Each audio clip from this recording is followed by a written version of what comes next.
म्हणजे आत्ताच्या जनरेशनमध्ये काय झालंय, खूप कमी वयामध्ये बऱ्याच जणांची कंबर दुखी आहे, पाय दुखी आहे. एखादा झटका जोरात बसला किंवा दचका बसला किंवा एखादी मुवमेंट, एकदा जेवतो तो योगी, 2 वेळा जेवतो तो भोगी आणि 3 वेळा जेवतो तो रोगी. आज बघतो आपण लोक अजिबात व्यायाम कोणताच करत नाहीयेत. वेट लिफ्टिंग करतात, खूप हेवी वजन उचलतात. त्याचा परिणाम काय होतो नेमका? तो की काही स्त्रियांमध्ये PCOD, PCOS हे वेगवेगळे पॉलिसिस्टिक ओव्हेरियन सिंड्रोम बघायला मिळतात. स्पेशली ज्या 30-35 वर्षाच्याच महिला आहेत त्यांनाच कंबर दुखी येते. बऱ्याच वेळा मणका एकमेकाला घासला जातो ओव्हरवेट उचलल्यामुळे आणि तिथे मणक्याची चकती आहे ती पूर्ण बाहेर येते. काही लोकांची मान ही पुढे येते सतत पीसीचा वापर करून. होतं की आता ऑफिसमध्ये पण तुम्ही बघता की 7-8, 10 तास, 12-12 तास लोक एकाच जागेवर बसून आहेत. गजरा घालणं याच्यामुळे स्त्रियांचे हार्मोन सिक्रीट चांगले होतात. बोनची किंवा हाडाचे असं काही साईड नाही. ते बरेच जण मसाज करतात. झोप होणं हे खूप महत्त्वाचं आहे, कारण ते अमृत आहे. मसाज हा हलक्या हाताने पाहिजे, मीडियम प्रेशर पाहिजे, की असंही नको की एखादा लिगामेंट तुम्ही तोडून टाकलाय. जे लहान मुलं आहेत त्यांना मसाज केले जाते, तेलाने मसाज केले जाते. शिर्यते तत शरीरम, जे झिजतं ते शरीर. मानेच्या वरती हे शक्यतो थंड आणि किंवा सोसल एवढं कोमट पाणी. आपल्या वाटीमधलं तेल गेलं म्हणजे किंवा ऑइल कमी झालंय हे त्याच्यामुळे गुडघेदुखी होते. किडनीचे मसल्स आणि किडनीचे कॅलोजन फायबर, किडनीचे लिगामेंट्स मिसअलाइन झाले आणि त्याच्यामुळे मणक्यावरती प्रेशर येतं. गादी बाहेर येणं म्हणजे नक्की काय? ती तेलाची धार सोडा. साधारण 30 ते 45 मिनिटं तुम्हाला ती धार सोडायची आहे. तर कोणता डाएट असायला पाहिजे की ज्याच्यामुळे आपल्याला कंबर दुखी, मणका दुखी असा त्रास नाही होणार?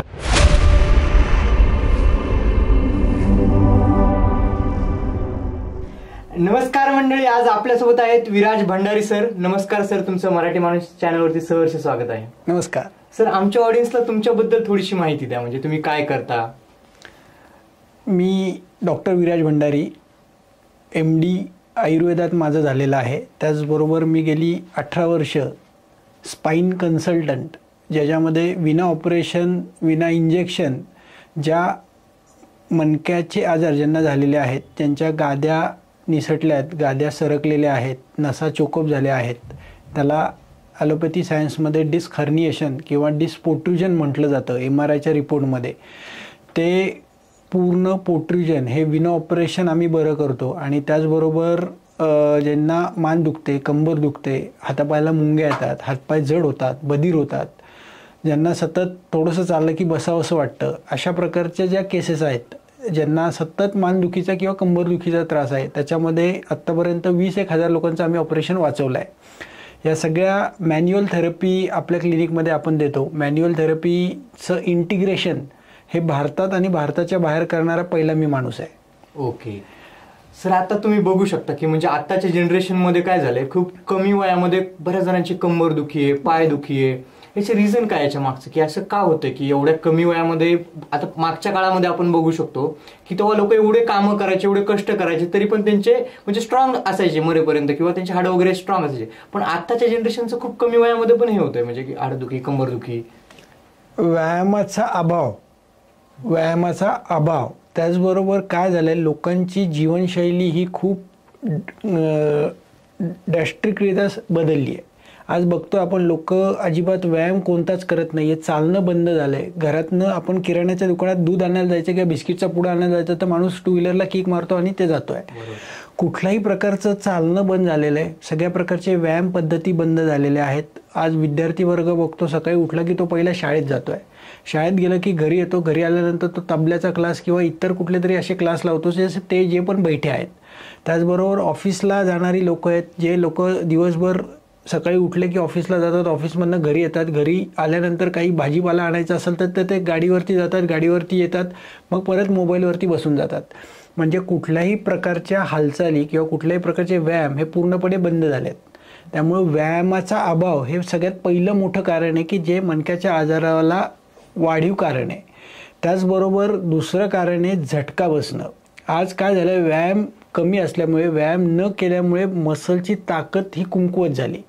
त्या मसलमध्ये ताकद कमी झाल्यामुळे एखादा झटका, क्विक सडन ऑफ ॲक्शन काहीतरी केलं आहे आणि पटकन झटका बसून एखादा झटका जोरात बसला किंवा दचका बसला किंवा एखादी मुवमेंट, एखाद्या उजव्या साईडला वळलं, खाली उचलले काहीतरी किंवा एखादा सिलेंडर उचलला आहे, ते करत असताना फास्ट मुवमेंट केल्या गेल्यामुळे बऱ्याच वेळा गादी ही बाहेर फेकली जाते. इथे मी स्ट्रक्चर आणलेलं आहे. 2 इंटरव्हर्टेब्रल डिस्क दोन मणक्याच्या मध्ये पांढऱ्या रंगाची जी गादी आत्ता दिसते हे म्हणजे पाणी आहे, ॲन्युलस फायबर आम्ही त्याला म्हणतो, आणि दिस इज द न्यूक्लियस पल्पस, हे जेलीसारखं स्ट्रक्चर आहे. पण एखादी मुवमेंट फास्टरित्या जर फास्टरित्या केली गेल्यानंतर बऱ्याच वेळा काही लोकांमध्ये झटका बसतो आणि ही गादी बाहेर येते, आणि त्यावेळेस बऱ्याच लोकांना, काही लोकांना ही गादी बाहेर आल्यामुळे मुंग्या येतात, काही लोकांना बधिरता जाणवते.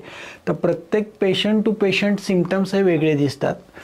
तसंच दुसरं कारण जे आहे ते म्हणजे अति एका जागेवर बसणं, अति एका जागेवर उभं राहणं, त्याचबरोबर बऱ्याच वेळा खूप दीर्घकाळ प्रवास करणं, दीर्घकाळ एका जागेवरती बसून राहणं, त्याचबरोबर व्यायाम अति प्रमाणात करणं, असेही लोक आहेत की जे जास्त व्यायाम केल्याने पण हे होऊ शकतं. यस एक लक्षात घ्या, आयुर्वेदशास्त्राने कोणताही आजार होतोय तो त्याचं एक 3 अवस्था सांगितल्यात. एक सम्यक योग, तुम्ही बॅलन्स लाईफ जगताय तर तुम्हाला काही येणार नाहीये. तुम्ही एखादी गोष्ट अति प्रमाणात करताय किंवा कमी प्रमाणात करताय किंवा चुकीची करताय, त्याच्यामुळे आपल्या लाईफस्टाईलमध्ये व्यायामाचा प्रकार तुम्ही अति करताय, कमी करताय का योग्य करताय. तसंच तुमची पोश्चर, तुम्ही कसं उठताय, बसताय, झोपताय, ते बॅलन्समध्ये असेल तर तुम्हाला आजार नाही होणार आहे. पण तेच पोश्चर तुम्ही चुकीचं वापरताय, चुकीचे टेबल्स वापरताय, चुकीच्या खुर्च्या वापरताय, चुकीचं झोपताय, चुकीची पिलोज वापरताय, तर आपल्याला मणक्याचा त्रास होतो आहे. त्याचबरोबर डाएट आहे. एकदा जेवतो तो योगी, 2 वेळा जेवतो तो भोगी, आणि 3 वेळा जेवतो तो रोगी. बऱ्याच वेळा आज काय झालंय की सेडेंटरी लाईफस्टाईलमुळे आज झोमॅटो आणि वेगवेगळ्या इंटरनेटच्या माध्यमातून लोक पाहिजे त्या वेळेला ते अन्न मागवतात आणि कधी म्हणजे बेभरोश्या कुठल्याही टायमाला जेवतात आहे. मग कधी सकाळी 10 वाजता पिझ्झा खातात आहे, रात्री 2 वाजता 3 वाजता आईस्क्रीम आणि त्याच्यासोबत वेगवेगळे सँडविचेस मागून खातात आहे. त्याच्यामुळे बऱ्याच वेळा आज बघा तुम्ही प्रत्येक पेशंटमध्ये किंवा प्रत्येक माणसामध्ये वेगवेगळे आजाराची निर्मिती ही वाढत चालली आहे. सर, आता तुम्ही कसं बोलले की आपण जिममध्ये किंवा जास्त असं एक्सरसाइज केल्यामुळे पण म्हणजे कंबरदुखी किंवा हे येते. आता जे लोक काय करतात, जिममध्ये जाऊन वेट लिफ्टिंग करतात, खूप हेवी वजन उचलतात, त्याचा परिणाम काय होतो नेमका? एक लक्षात घ्या, योग्य प्रमाणात जिमिंग करताय तर तुम्हाला तुमची तब्येत ही तुम्ही कमवणार आहात. पण तुम्ही तेच जर चुकीच्या प्रकारे विदाऊट ट्रेनर, विदाऊट एखाद्या शिक्षकाच्या इंस्टा बघून किंवा यूट्यूब बघून तुम्ही व्यायाम करताय, त्यामध्ये चुकीचा व्यायाम किंवा अति व्यायाम केल्यामुळे बऱ्याच वेळा तुमच्या मसलमधले ताकद ही कमी व्हायला लागते, किंवा एखादा मसलला लचका बसतो किंवा एक प्रकारची जर्क बसतो आणि त्यातनं मसलमध्ये टिअर, मसल फाटणं, स्नायू फाटणं, त्याचबरोबर मसलच्या तिथे पाणी साठणं, त्याचबरोबर लिगामेंटच्या तिथे लिगामेंटची इंजुरी होणं आणि ती लिगामेंटच्या इंजुरीमुळे पायाला सूज येणं. कधी कधी काही पेशंटमध्ये मी बघतो की फ्रॅक्चर्स पण बघायला मिळतात आज मणक्याचे जिमिंगमुळे. बऱ्याच वेळा मणका एकमेकाला घासला जातो ओव्हरवेट उचलल्यामुळे आणि तिथे मणक्याची चकती आहे ती पूर्ण बाहेर येते आणि 2 मणके पिचकले जातात आणि तिथे मणक्याचा फ्रॅक्चर होतो. मग असेही केसेस काही काही बघायला मिळतात. काही मुलं मला 23-24 वर्षाची बघायला मिळतात की ज्यांचे मणके तिरके झालेत. एकदम पटकन उचलायला गेलो, झटका बसला, डेडलिफ्ट मारताना बऱ्याच वेळा हे प्रकार आता बघायला मिळतात की पूर्ण मणका हा तिरका झाला. तर प्रत्येक केसमध्ये वेगवेगळी कारणं ही बघायला मिळतात. त्याचा व्यवस्थित अभ्यास करणं, त्याचं व्यवस्थित डायग्नोसिस करणं आणि त्यानुसार ट्रीटमेंट आखणं खूप गरजेचं आहे.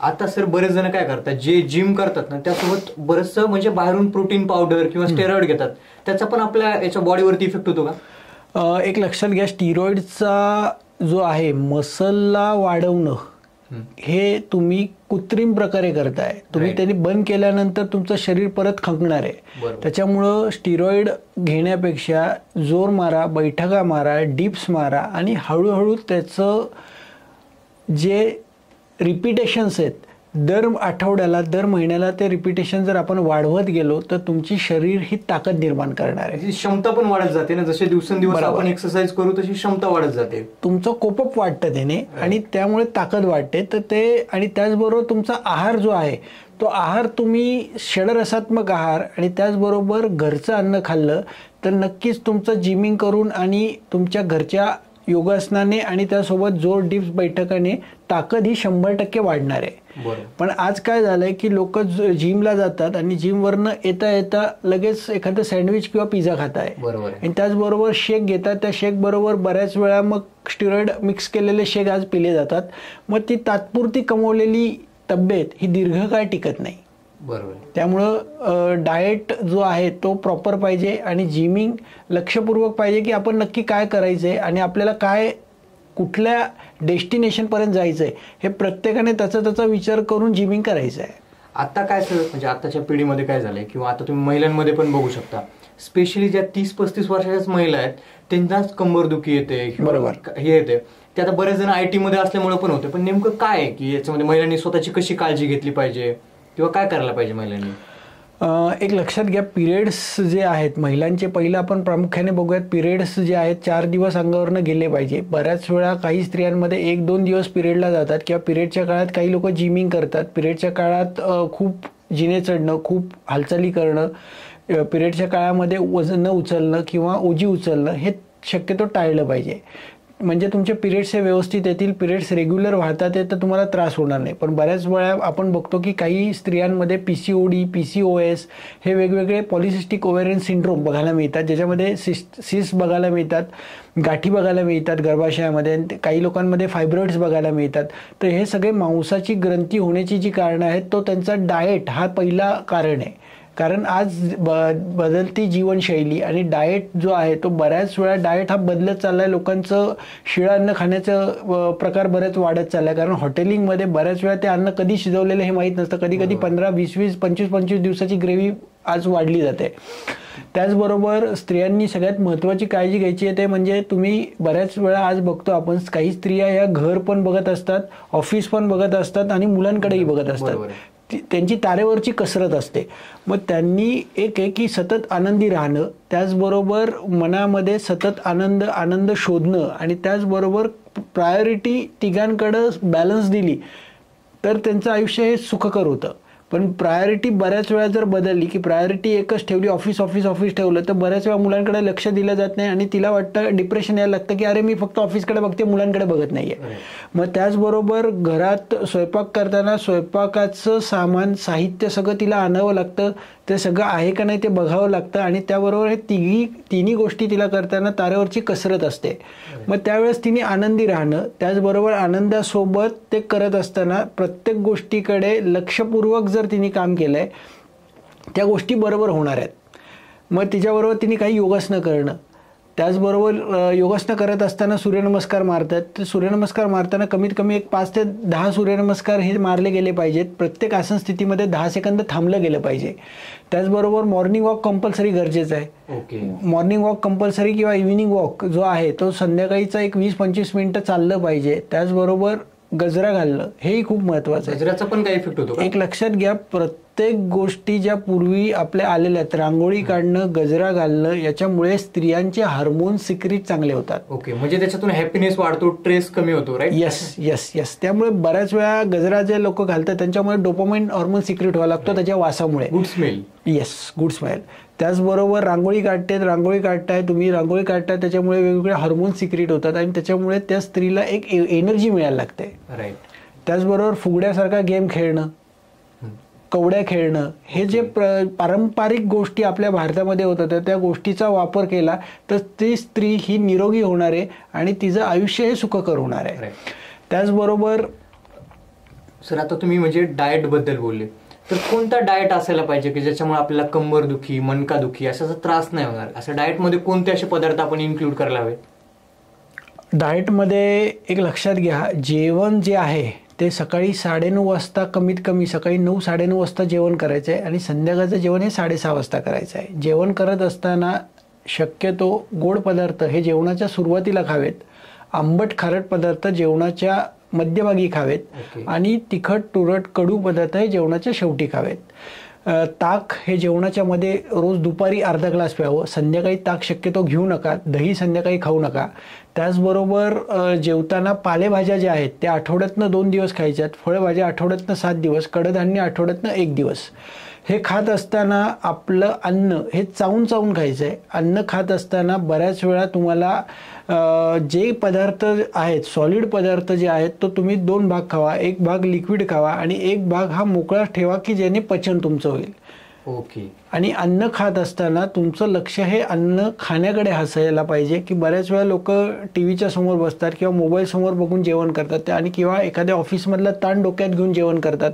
विचार सगळे दुसरीकडे, मन दुसरीकडे आणि ताट समोर आहे आणि जेवण चालू आहे, तर मग ते अन्न पचणार नाही आणि त्यामुळे बऱ्याच वेळा गॅसेस होणं, पोट फुगणं, आम्लपित्ताचा त्रास होणं, या वेगवेगळी आजार निर्मिती साखळी निर्माण होते बिकॉज ऑफ अन्न हे पूर्ण ब्रह्म आहे. राईट. आता सर तुम्ही फोनचं बोलले, तर आता बरेच जण काय करतात, एकाच पोझिशन मध्ये बराच वेळ गेम खेळतात किंवा फोनवर बसतात किंवा लॅपटॉपवर बसतात. तर त्याचा इफेक्ट काय होतो की आता ऑफिसमध्ये पण तुम्ही बघता की 7-8, 10 तास, 12-12 तास लोक एकाच जागेवर बसून आहेत, काहीच त्यांची मुवमेंट नाहीये, काहीच नाहीये. त्याचा इम्पॅक्ट कसा होतो बॉडीवरती? एक लक्षात घ्या, एकाच जागेवरती कमीत कमी 40-45 मिनिटं बसायचं आहे. 45 मिनिटानंतर उठायचं आहे आणि चालायचं आहे. एक 2-3 मिनिटं चाला, परत त्या जागेवर बसा. 1 तास तुम्ही उभे आहात तर कंपल्सरी 2-3 मिनिटं बसायचं आहे. परंतु तुम्ही सतत एकाच पोझिशनमध्ये मान ठेवलेली आहे, तर बऱ्याच वेळा मानेचा कव जो आहे, लॉस ऑफ लॉर्डोसिस, कव नष्ट होतो, मान सरळ होऊन जाते. काही लोकांची मान ही पुढे येते सतत पीसीचा वापर करून. काही लोकांचे बोन्स सगळे छोटे सांधे दुखायला लागतात माऊसचा वापर सतत करून. तर एक लक्षात घ्या, कंटिन्युअस एका जागेवरती एकटक बघायचं नाही आहे. 45 मिनिटानंतर तुम्ही मुवमेंट चेंज करा. बसलेला आहात तर उभे राहा, उभे आहात असाल तर बसा आणि जे काही करणार आहात त्या पोझिशनमध्ये तुम्हाला इझीनेस पाहिजे.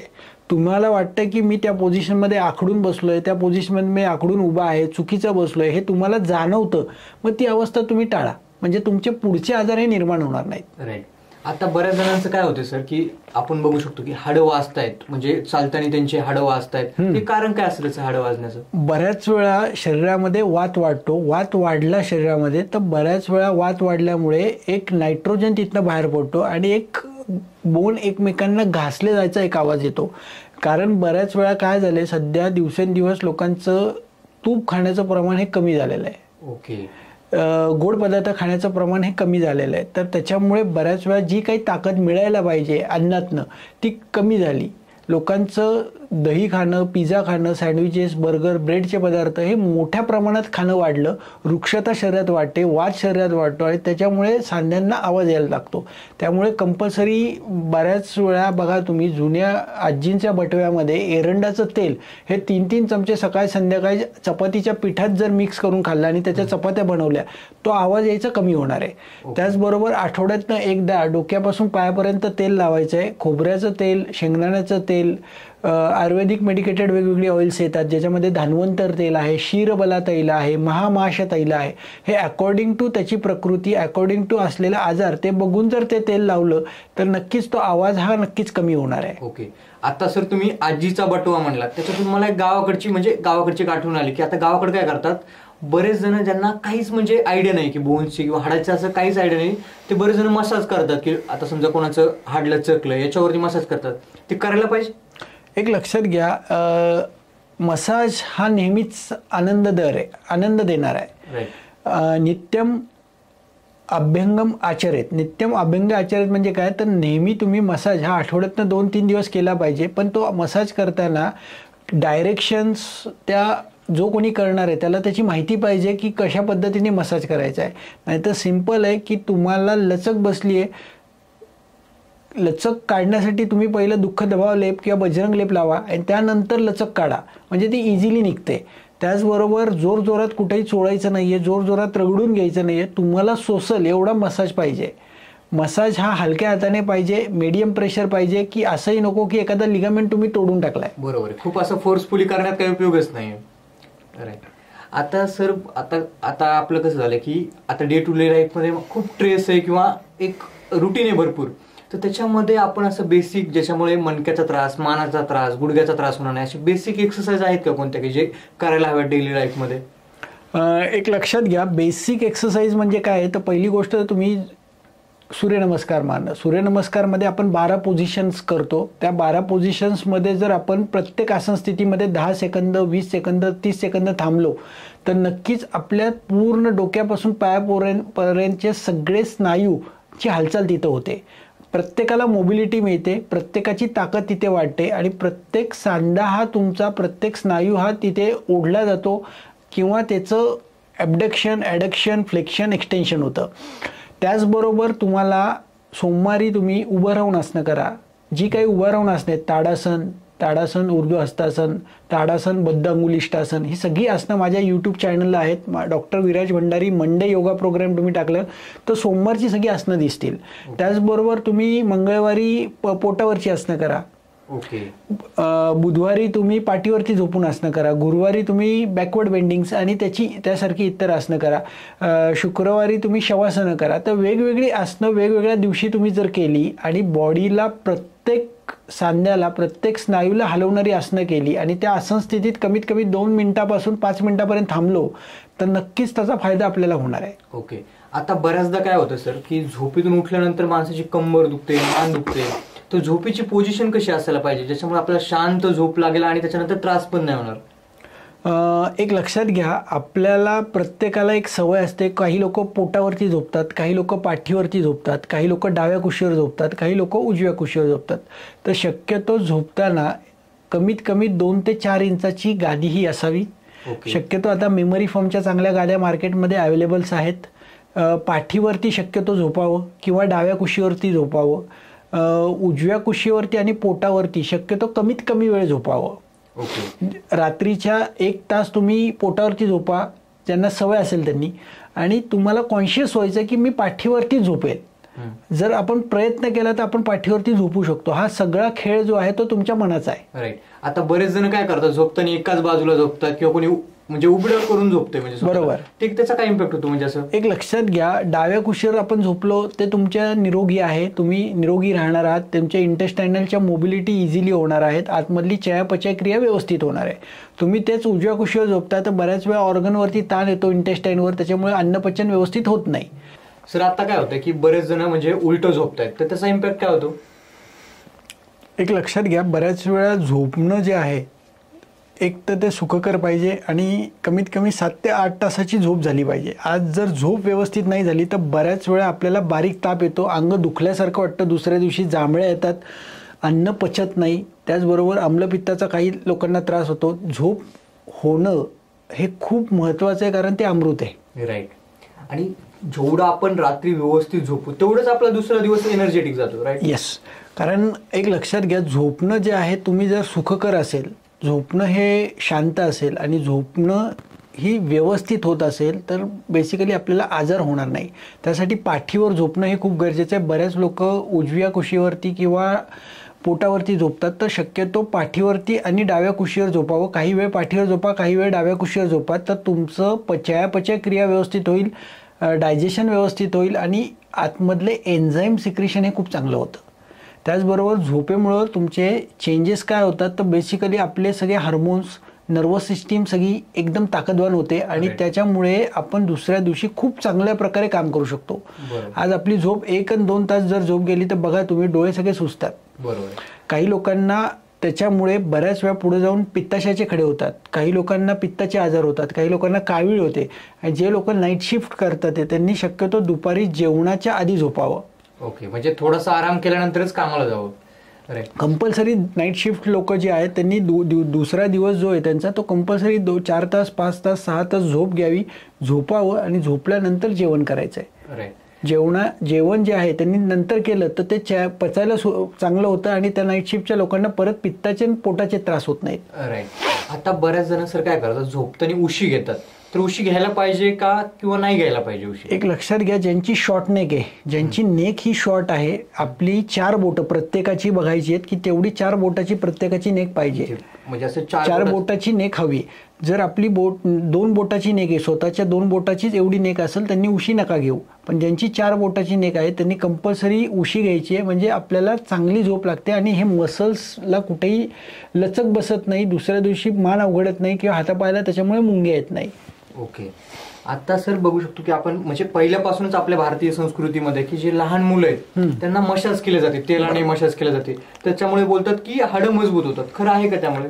नक्कीच खरं आहे ते. एक लक्षात घ्या, नित्यम आचरेत अभ्यंग जर अभ्यंग आपण नित्य करत असो तर आपली ताकदही वाढणार आहे, शरीरातलं बल वाढणार आहे, ऊर्जा वाढणार आहे आणि मेन म्हणजे शरीरामध्ये साठलेला जो वात आहे, पोकळ्या ज्या आहेत त्या मोकळ्या होतात त्यांनी आणि ताकद प्रचंड प्रमाणात वाढते. त्यामुळं जो माणूस नित्य अभ्यंग करतो, नित्य तेल लावतो, त्याला बरेच पुढचे होणारे त्रास म्हातारपणीचे ते बऱ्यापैकी कमी होऊन जातात. ओके. आता बऱ्याच जणांना आपण पाहू शकतो की एक म्हणजे स्पेन म्हणजे मानेचा किंवा याचा त्रास होतो, तर त्यांनी सुरुवातीला बेसिक म्हणजे सुरुवातीच्या त्रासामध्ये काय करायला पाहिजे? म्हणजे सुरुवातीला मान ज्याची दुखते त्यांनी एक लक्षात घ्या, पहिली गोष्ट आहे की 4 आठवड्यापेक्षा जास्त मान दुखते त्यांच्यासाठी क्रायटेरिया वेगळा आहे. ज्यांची नुकतीच मान दुखायला लागली आहे त्यांनी सुरुवातीला काही MET सर्वायकल नावाचे काही एक्सरसाइज पॅटर्न आहेत, मसल एनर्जी टेक्निक एक्सरसाइजेस, ज्याच्यामध्ये 1 मिनिटं लोंबकाळणं. तुम्ही घरातल्या दरवाजाला खिडकीला 1 मिनिटं लोंबकाळा. लोंबकाळल्यानंतर तुमची मान कमी होते तर इट्स अ गुड. त्याचबरोबर हात गोलाकार फिरवणं, क्लॉकवाईज अँटी क्लॉकवाईज हात गोलाकार फिरवणं. त्याचबरोबर मान अवघडते, मान जड वाटते, तर अशा वेळेस प्रधमन नस्य म्हणजे नाकामध्ये वेखंडासारखी पावडर नाकामध्ये 1-2 चिमूट सोडली तर डोक्यातला जडपणा, मानेतला जडपणा सगळा कमी होतो. त्याचबरोबर मान ही सतत दुखते आणि लचक भरल्यासारखी वाटते, तर अशा वेळेस नाकामध्ये पाणी सोडावं. 1-2 थेंब पाणी सोडलं तर मन्यास्तंभ, अवघडलेली मान लगेच कमी होते. त्याचबरोबर ज्यांना हे करून त्रास कमी होत नाही आहे तर त्यांनी कुठल्या तरी जवळच्या डॉक्टरांना दाखवावं. त्याचबरोबर एक्सरे करावेत. एक्सरेमध्ये काय येतं ते बघावं आणि त्यानंतर जर हातापायाला मुंग्या येतात, ते चक्कर येत असेल तर त्यांनी MRI सर्वायकल करून घ्यावा, ज्याच्यामध्ये समजतं की गादी किती प्रमाणात बाहेर आली आहे, मुंग्या किती प्रमाणात येतात आहे, एपिकॅनॉल डायमीटर किती आहे, हे सगळं बघून मग त्याची प्रॉपर चांगल्या डॉक्टरांकडनं ट्रीटमेंट घ्यावी. त्याचबरोबर ज्या लोकांची मान सतत अवघडते मग ती पोझिशनल डिझिनेस आहे त्याच्यासोबत. पोझिशनल डिझिनेस म्हणजे काय, तर सकाळी मी उठलोय, मान वळवली आणि चक्कर आली आहे, दॅट इज त्यांच्यामध्ये कॅरोटिड आर्टरी पिंच होते. त्यांनी क्रायोप्रॅक्टर नावाचं एक सेशन असतं. क्रायोप्रॅक्टरमध्ये मणके ओढून बसवले असतात, ते जर सेशन घेतलं तर ती चक्कर पहिल्याच दिवशी कमी होते. त्याचबरोबर ज्या लोकांची मान ही सतत अवघडते, सतत रोज सकाळी उठल्यावर मान अवघडल्यासारखी वाटते, पकडल्यासारखी वाटते, कोणीतरी धरल्यासारखं वाटतंय, तर तिथे नक्कीच गादी ही बाहेर आली आहे आणि तिथे मॅन्युअल थेरपीशिवाय रिझल्ट नाही आहे. तिथे मग काही प्रकारचे मसाज द्यावे लागतात, काही प्रकारच्या गाठी तिथे साठल्या असतील तर त्या गाठी डिझॉल्व कराव्या लागतात. काही ठिकाणी बऱ्याच वेळा मानेच्या तिथले मसल्स छोटे होऊन जातात, मग त्याला रिलीज करावं लागतं. काही ठिकाणी अल्ट्रासाऊंड थेरपी द्यावी लागते, जिथे जिथे नोट्स बनलेले आहेत. म्हणजे प्रत्येक पेशंट टू पेशंट हे ठरवावं लागतं की नक्की काय करायचं आहे. राईट. आता बऱ्याच जणांचं काय होतंय सर की ज्यांचं अंगदुखी किंवा कंबर दुखी आहे ते एकदम गरम पाण्याने आंघोळ करतात, तर गरम पाण्याने आंघोळ केलेली चांगली की थंड पाण्याने? एक लक्षात घ्या, मानेच्या खाली तुम्हाला दुखतंय तर तुम्ही कोमट पाणी किंवा तुम्हाला सोसल एवढं गरम पाण्याने आंघोळ करा. आणि गरम जास्त पाण्याने पण नाही करायला पाहिजे. तुम्हाला सोसल तेवढं, तुम्हाला ज्या पेशंटला जे सोसणार आहे किंवा ज्या माणसाला जे सोसणार आहे त्याप्रमाणे तेवढं गरम पाणी वापरायचं आहे. आणि मानेच्या वरती हे शक्यतो थंड आणि किंवा सोसल एवढं कोमट पाणी, जास्त गरम पाणी हे मानेच्या वरती वापरू नये. डोक्यांना, डोळ्याला, कानाला हे शक्यतो कोमट पाणी वापरावं आणि मानेच्या खाली सोसल एवढं गरम पाण्याचा वापर करावा. आता सर कसं झालंय की बरेच जण काय करतात की ड्रायव्हिंग खूप करतात गाडीवरती, तर गाडीवर पोश्चर कसं ठेवायला पाहिजे? एक लक्षात घ्या, 2 व्हीलर वापरत असाल, 4 व्हीलर वापरत असाल, रेल्वेचा प्रवास आहे, विमानातला प्रवास आहे, तर तुम्ही शक्यतो 1 तासा बसा गाडीमध्ये. 1 तासानंतर गाडी साईडला घ्यायची आहे, 2 मिनिटं रस्त्यावरती चालायचं आहे, परत गाडीत बसायचं आहे. रेल्वेचा प्रवास असेल, विमानाचा प्रवास आहे, मधल्या पॅसेजमध्ये दर 1 तासाने 2 ते 3 मिनिटाचा वॉक करायचा आहे, परत जागेवरती बसा. त्याचबरोबर 2 व्हीलरचा वापर असेल तर खड्ड्यात शक्यतो गाडी ही 10च्या वरती किंवा 15 किलोमीटर पर ताशीच्या जास्त जोरात चालू नका, नाही तर बऱ्याच वेळा खड्ड्यांमध्ये दचके बसतात, गादी ही बाहेर येते. त्याचबरोबर तुम्ही 2 टू व्हीलरवरती उजी वाहणार असाल, टू व्हीलरवरती प्रचंड प्रमाणात काही नेणार असाल तर शक्यतो तुम्हाला सोसल या पद्धतीने गाडी चालवायची आहे. फार वेडवाकडं बसून गाडी चालवू नका, तर नाहीतर बऱ्याच वेळा त्याच्यामुळे बऱ्याच लोकांना खूप दीर्घकाळ प्रवास 70-80 किलोमीटर जे लोक प्रवास करतात तर कंपल्सरी गाडी ही तुमची 45 मिनिटानंतर साईडला घ्यायची आहे. 2 मिनटं वॉक करायचं आहे, 2 मिनटं रस्त्यावरती बसायचं आहे, देन तुम्ही प्रवास केला तर ते मणके झिजणार नाही. शिर्यते तत शरीरम, जे झिजतं ते शरीर, सतत शरीर हे झिजतं. बऱ्याच वेळा मग खड्डे पडतात, कधी कधी ऑस्टिओफाईट तयार होतात, कधी कधी मणक्यांच्या आजूबाजूच्या मसल्स या रिजिड होतात, कडक होतात, मग वेगवेगळे आजार निर्माण होतात. राईट. आता सर तुम्ही खूप छान सांगितलं की जसं की आपण कंटिन्यू ड्रायव्हिंग करू नये, म्हणजे थोड्या थोड्या मिनिटांनी आपण उतरावं किंवा थोडासा एक्सरसाइज बॉडीला मुवमेंट करून त्यानंतर ड्रायव्हिंग करावी. तर आता बऱ्याच जणांना काय त्रास होतो की ज्यांची गुडघेदुखी असते स्पेशली, की त्यांचं असं म्हणणं असतं की इंडियन टॉयलेट किंवा वेस्टर्न टॉयलेट, तर कोणतं बेस्ट टॉयलेट आहे असं म्हणजे हे करण्यासाठी? एक लक्षात घ्या, शक्यतो इंडियन टॉयलेटचा वापर करा, कारण बऱ्याच वेळा इंडियन टॉयलेटमुळे आपलं पोट हे इझिली साफ होतं, प्रेशर द्यावं लागत नाही. आज वेस्टर्न टॉयलेटमुळं काय होतं की बरेच लोक प्रेशर देतात, जोर लावतात, मग फिशरचा त्रास होतो, काही लोकांना भगंदराचा त्रास होतो, काही लोकांना पाईलचा त्रास होतो, त्यानंतर पुढे जाऊन कंबर दुखायला लागते. तर शक्यतो इंडियन टॉयलेट वापरावं, जेणेकरून मल हा इझिली साफ होईल, अपानवायू खाली सरेल आणि गॅसेस होणार नाहीत. ओके. आता सर म्हणजे तुम्ही बघू शकता की जेवढी मॉडर्न लाईफ आली आहे, बऱ्याच जणांची हाईट कमी असते, तर बऱ्याच मुली काय करतात, हिल्स वापरतात. त्याच्यामध्ये जे आपलं पायाचं पोश्चर असतं ते टोटली असं होतंय, तर त्याच्यामुळे काही इफेक्ट होतो का? नक्कीच. बऱ्याच वेळा हिल्स वापरल्यामुळे त्या मुलींमध्ये किंवा त्या स्त्रियांमध्ये कमरेचा भाग जो आहे तो अँटेरियरली टिल्ट होतो आणि त्यानंतर काही कालांतराने त्यांचे गुडघे दुखायला लागतात. त्याचबरोबर टेलबोन त्यांचा दुखायला लागतो, कारण काय होतं, जसा हिप त्यांचा फॉरवर्डेड जातो, पुढे जातो, तर बऱ्याच वेळा टेलबोनचा त्रास त्या स्त्रियांमध्ये, त्या मुलींमध्ये बघायला मिळतो की माकड हाड जे आहे, खाली बसलं की माकड हाड दुखायला लागतं तिचं.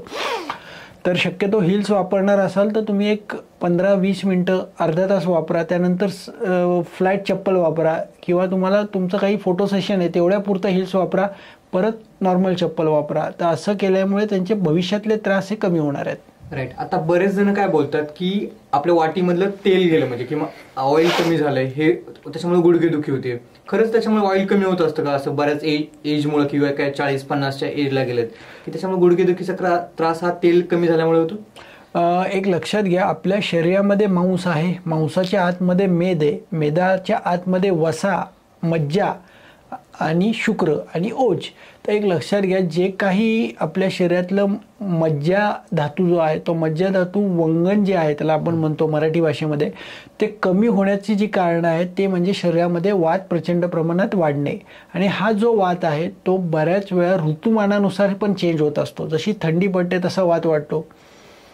तुम्ही फार दीर्घ एसी मध्ये बसलेला आहात तरी वात वाढतो. तुम्ही फार त्या सांध्यांचा वापर केला, अति टेकड्या चढल्या, अति जिने उतार चढ केलेले आहेत तरी तो वात वाढणार आहे.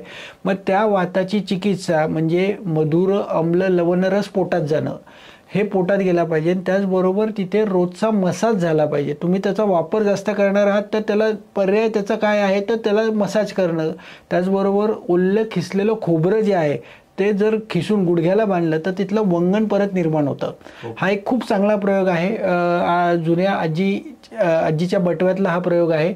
ओल्लं खिसलेलं खोबरं आहे ते खिसायचं आहे चांगल्या पद्धतीने, गुडघ्याला एरंडाचं तेल लावायचं आहे, पुढच्या बाजूने मागच्या बाजूने मांजरपाटाचे 4 तुकडे करायचे, एक तुमच्या गुडघ्याच्या साईजचा मोठा तुकडा करायचा, छोट्या पट्ट्या तुम्हाला 4 करायच्यात आणि ओल्लं खिसलेलं खोबरं जे आहे ते गुडघ्याला बांधायचं आहे. मोठा मांजरपाटाचा तुकडा बांधून घ्यायचा आहे, तो त्याच्या गुडघ्याला नंतर छोटी पट्टी, मोठी पट्टी आणि त्याची छोटी मोठी पट्टी, हे तिन्ही पट्ट्या तुम्ही जर तिथे लावल्या आणि तो 5 दिवस तसाच ठेवायचा आहे. 3ऱ्या-4थ्या दिवशी त्याच्यावरती पाणी मारा.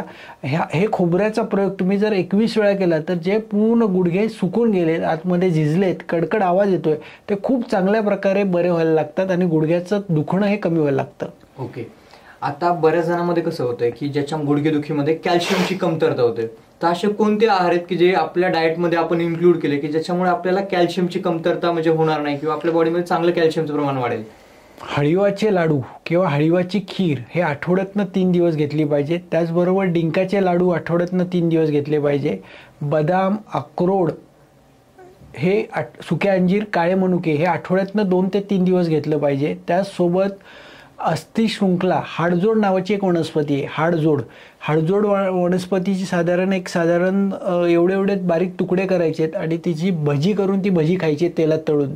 तरी बऱ्याच वेळा तुमच्या सांध्यांची त्रास कमी होतो. त्याचबरोबर एरंडाच्या बिया असतात, साधारणतः 20 बिया घ्यायच्यात. त्या 20 बिया 1 कप दूध, 1 कप पाणी, खडीसाखर 2 चमचे हे शिजवायचे आणि ती खीर आठवड्यातले 3 दिवस घ्यायची. त्यांनी खूप चांगल्या प्रकारे बोनची ताकद वाढते आणि मसलचं पेन हे कमी होतं. हो का?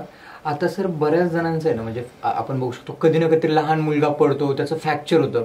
तर फ्रॅक्चर झाल्यानंतर आपण स्वतःची काळजी कशी घ्यायला पाहिजे?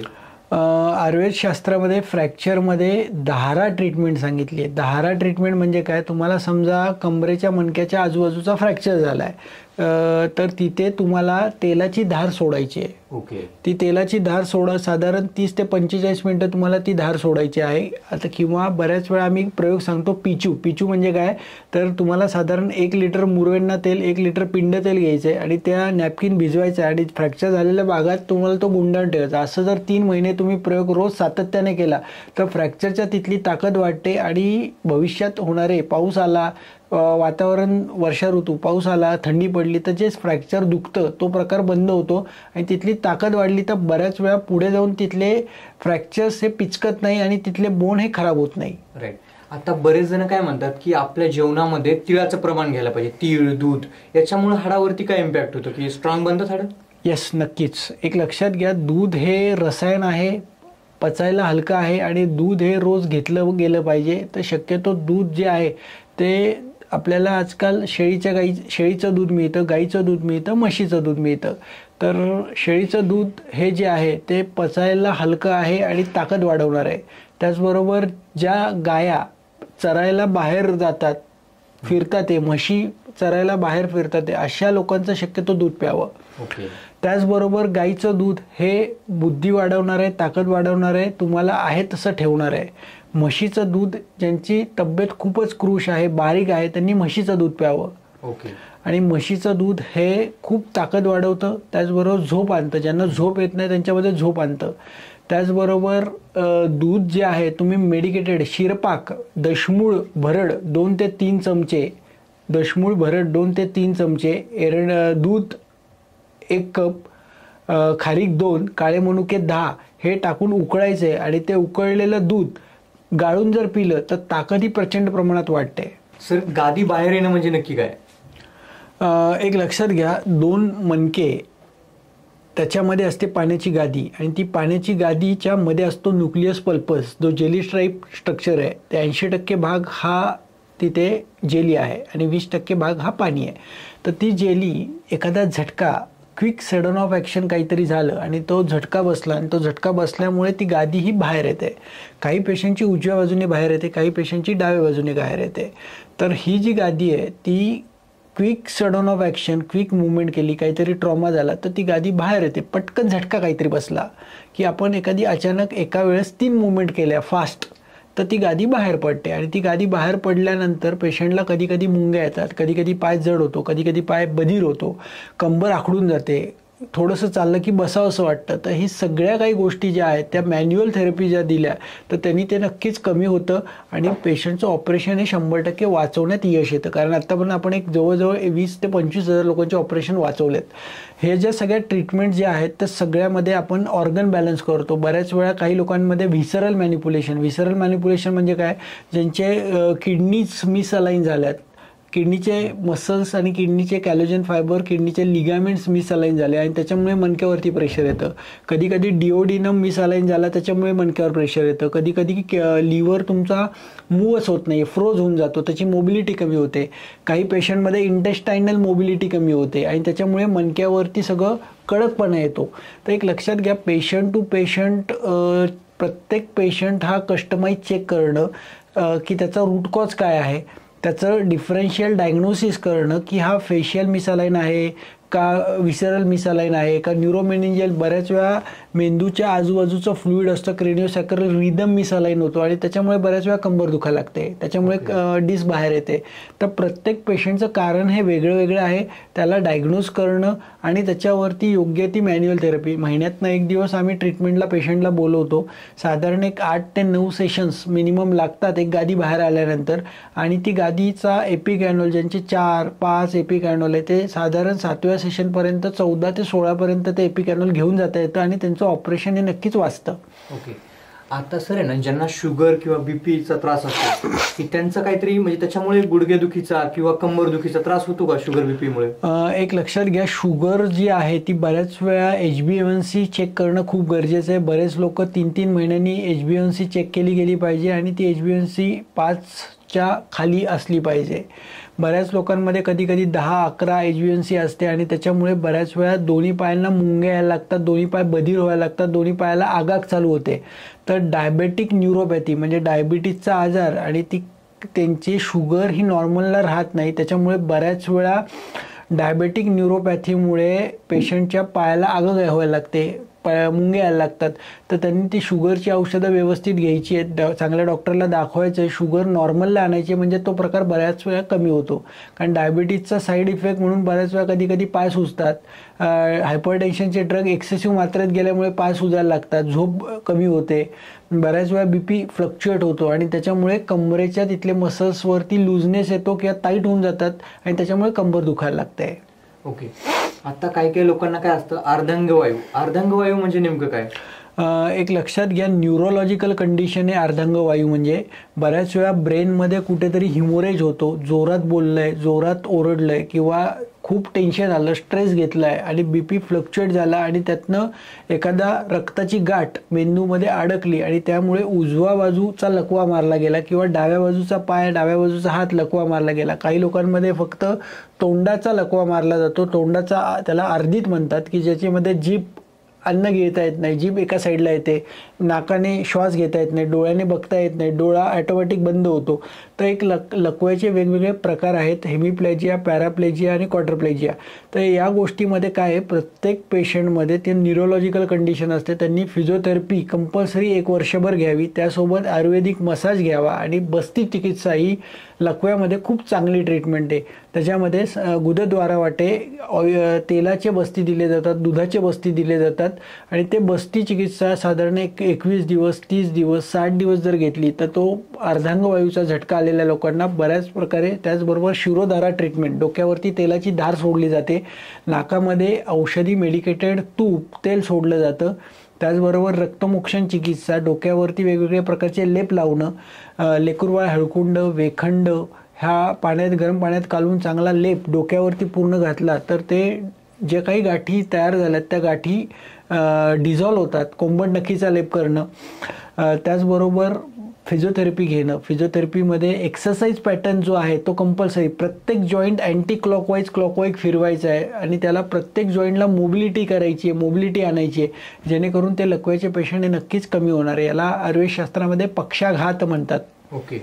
सर, अशा कोणत्या 3 सवयी आहेत की म्हणजे किंवा कोणत्या ज्या सवयी आहेत की ज्या आपण सकाळी फॉलो करायला पाहिजे की जे कोण आपला कंबरदुखी, गुडघेदुखीचा त्रास होणार किंवा हाडा रिलेटेड कोणते त्रास होणार नाहीत, अशा कोणत्या रात्री पण गोष्टी आपण फॉलो करायला पाहिजेत झोपताना स्पेशली, तर त्याच्यामुळे आपल्याला हे त्रास होणार नाही? एक लक्षात घ्या, सकाळी उठल्या पाणी प्यायचं नाहीये, तहान लागल्यानंतर अर्धा ग्लास पाणी प्यायचंय, त्यानंतर एक किरकोळ 10 मिनिटाचा, 15 मिनिटाचा, 45 मिनिटाचा योगा कंपल्सरी उठल्या करायचा आहे आणि सकाळचं जेवण 9 वाजता करायचं आहे. ह्या 3 गोष्टी केल्या तर तुम्हाला मणक्याचा त्रास होणार नाही आहे. त्याचबरोबर रात्री झोपताना तुम्हाला निद्रा वेळेवर झोपायचं आहे, 10 वाजता तुम्ही वेळेवर झोपा. त्याचबरोबर रात्रीचा आहार शक्यतो संध्याकाळी 6:30 वाजता घ्या आणि झोपताना नेहमी पाठीवरती झोपा. हे जर केलं आणि सगळ्या मुवमेंट करताना तुम्ही जाणीवपूर्वक केलं तर नक्कीच तुम्हाला त्रास होणार नाहीये. ओके मंडळी, विराज सरांनी आज आपल्याला इतक्या साध्या भाषेमध्ये गुडघेदुखीपासून कंबरदुखी असो किंवा स्पेशली आपण डे टू डे लाईफमध्ये कोणत्या गोष्टी करायला पाहिजेत, ज्या कोणत्या गोष्टी अवॉइड करायलाच पाहिजेत, हे आज सरांनी खूप साध्या भाषेमध्ये आपलं एक्सप्लेनेशन दिलं. Thank you sir. धन्यवाद. येस.